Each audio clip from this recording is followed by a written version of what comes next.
काकी मेरे पूरे पंख पे मेहंदी लगाना और पैरों पे भी। चील काकी मुझे तो सिंपल सी लगा देना, ज्यादा भरी भरी ना लगाना। और चील काकी मुझे तो बेल सी लगा दे, मुझे वो ही पसंद है। ऐसे सब पक्षी करवा चौथ के लिए मेहंदी लगवा रही थी, तभी रानो चिड़िया भी आ जाती है।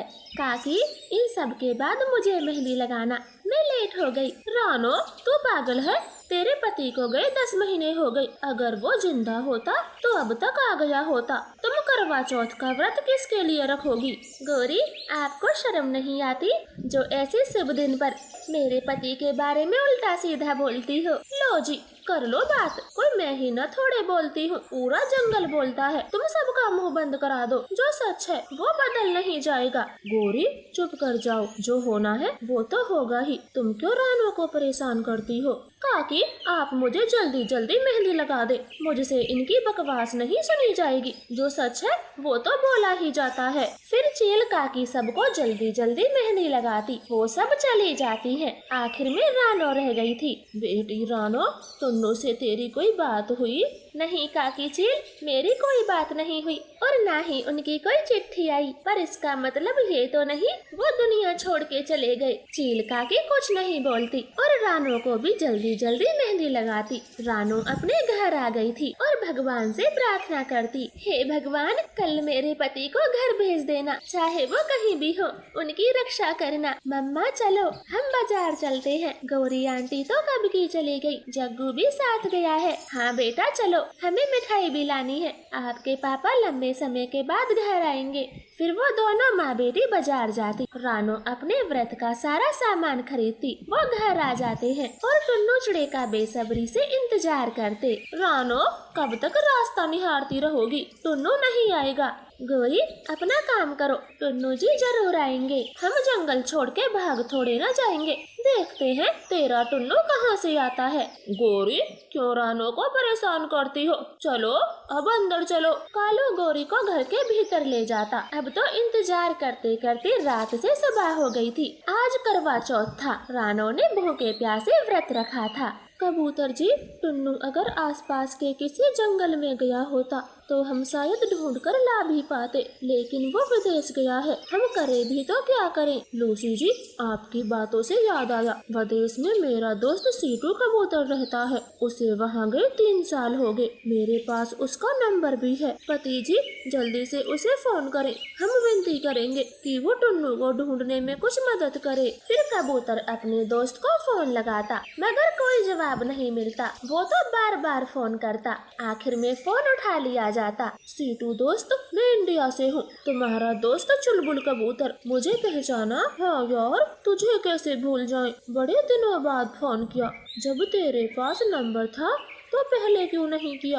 यार सीटू एक बड़ी समस्या है, तुम्हारी मदद चाहिए होगी। यार जान मांगोगे तो वो भी दे दूंगा, बताओ क्या काम है? फिर कबूतर टुन्नू चिड़े की उसे सारी कहानी बताता। तुम मुझे अपने दोस्त टुन्नू का एक फोटो भेजो, मैं अभी कुछ करता हूँ। फिर कबूतर टुन्नू चिड़ा का फोटो भेजता। सीटू कबूतर तुरंत ही पुलिस स्टेशन जाता और टुन्नू की छानबीन शुरू करवा देता। टुन्नू चिड़ा एक बहुत बड़े पक्षी के घर में नौकर का काम कर रहा था। पुलिस उसे ढूंढ लेती। तुम इंडिया के पक्षी हो, नाम टुन्नू है और यहाँ छुप के बैठे हो, वहाँ तुम्हारे पत्नी बच्चों का रो रो कर बुरा हाल है। नहीं नहीं साहब, मैं तो विदेश से पैसे कमाकर हर 2 महीने में अपने घर जाता था, लेकिन इस बार मालिक ने मुझे किडनैप कर लिया। बहुत मारते हैं और अपने घर का सारा काम करवाते, न तनख्वाह देते, फोन भी छीन लिया।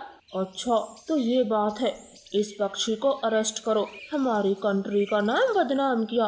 माफ कर दो हवलदार जी, कुछ ले दे के काम चला लो, मैं जेल नहीं जाना चाहता। पुलिस उस अमीर पक्षी की कोई बात नहीं सुनती, उसे जेल में डाल दिया जाता है और कानूनी तौर पर टुन्नू को उस पक्षी से 10 लाख रुपए जुर्माने के तौर पर दिलाए जाते। वो खुशी खुशी इंडिया की फ्लाइट में बैठ जाता है। टुन्नू को तो अपने परिवार से मिलने की बड़ी खुशी थी। इधर रानो कब से तैयार होकर टुन्नू का इंतजार कर रही थी। कबूतर जी रानो को बता दे, बेचारी कब से तैयार होकर बैठी है। रहने दे लूसी, अब बस कुछ ही देर बची है, टुन्नू को ही आ जाने दे। टुन्नू चिड़ा अपने जंगल पहुंच जाता है। वो मिठाई वाले के पास रुकता काका 2 किलो गुलाब जामुन और 2 किलो बर्फी दे दो। फिर टुन्नू कपड़ों की दुकान पर जाता और रानो के लिए महंगी साड़ी लेता। भाई साहब जल्दी से पूर्व वाले जंगल चलो, मुझे बहुत जल्दी है। अरे भैया क्या तुम अकेले को ही लेकर चलूं? 2-4 सवारी और आने दो। भाई साहब मैं आपको पूरे पैसे दे दूंगा, बस जल्दी से पूर्व के जंगल चलो। फिर ऑटो वाला पूरी स्पीड से ऑटो चलाता और कुछ ही देर में पूर्व के जंगल पहुंच जाता। ये ले भाई 500 रुपए, आपका धन्यवाद। अच्छा पागल है, धन्यवाद मुझे करना चाहिए, मुझे थोड़ी दूर के 500 रुपए दे दिए, पर छोड़ो मेरे तो 500 बन गए। फिर टुन्नू जल्दी जल्दी अपने घर आता है। रानो बेचारी तो छत पर बैठी हुई थी। रानो अब चली भी जाओ, टुन्नू कहाँ से आएगा? देखो रात होने वाली है। गोरी कवि ऐसे बोल ही रही थी, तभी टुन्नू चुड़ा आ जाता है। गुड़िया तो भाग के अपने पापा के गले लग जाती। पापा आ गए, पापा आ गए, मम्मा देखो पापा आ गए। रानो गोरी तुरंत ही मुड़कर देखती, टुन्नू जी आ गए, टुन्नू जी आ गए। गोरी देखो मेरे पति टुन्नू आ गए। वो भागकर नीचे आती और टुन्नू को देखकर आसपास के सभी पड़ोसी पक्षी बाहर आते। कबूतर सबको पूरी बात बताता। पता नहीं कैसे कैसे पक्षी रहते हैं, बताओ सिर्फ अपना काम करवाने के लिए टुन्नू को बंदी बनाकर रख लिया। ये नहीं सोचा उसका अपना परिवार होगा। मिठू अब वो जेल में है और मुझे उससे 10 लाख रुपए दिलाए। टुन्नू जी अब आपको कहीं नहीं जाने दूंगी, जैसे भी हो यहीं रहकर गुजारा करेंगे। हाँ हाँ रानो अब टुन्नू जाएगा ही क्यों, पूरे 10 लाख रुपए का बैग लाया है। अब बुरे दिन भूलो और खुशियाँ मनाओ। हाँ टुन्नू, रानो सुबह से भूखी है, बेचारी का व्रत खुलवाओ। फिर रानो खुशी खुशी टुन्नू को देखकर अपना व्रत खोलती। टुन्नू उसे मिठाई खिलाता और गिफ्ट में साड़ी देता। अब रानो चिड़िया तो बहुत खुश थी। प्यारे दोस्तों, अगर आपको हमारी कहानी अच्छी लगी हो तो कमेंट करके जरूर बताएं और ऐसी कहानी डेली देखने के लिए हमारे चैनल को सब्सक्राइब करें। आपका धन्यवाद। कालू जी, इस करवा चौथ पर मुझे 2 लाख वाला डायमंड का हार चाहिए, जिसे पहनकर मैं पूरे जंगल में नाचूं, गाऊं, झूमूं। नहीं गौरी, 2 लाख का हार मैं नहीं ला पाऊंगा। आप बिना हार के ही करवा चौथ मना लें। आपको अच्छी खासी तनख्वाह मिलती है, फिर भी पैसों की तंगी में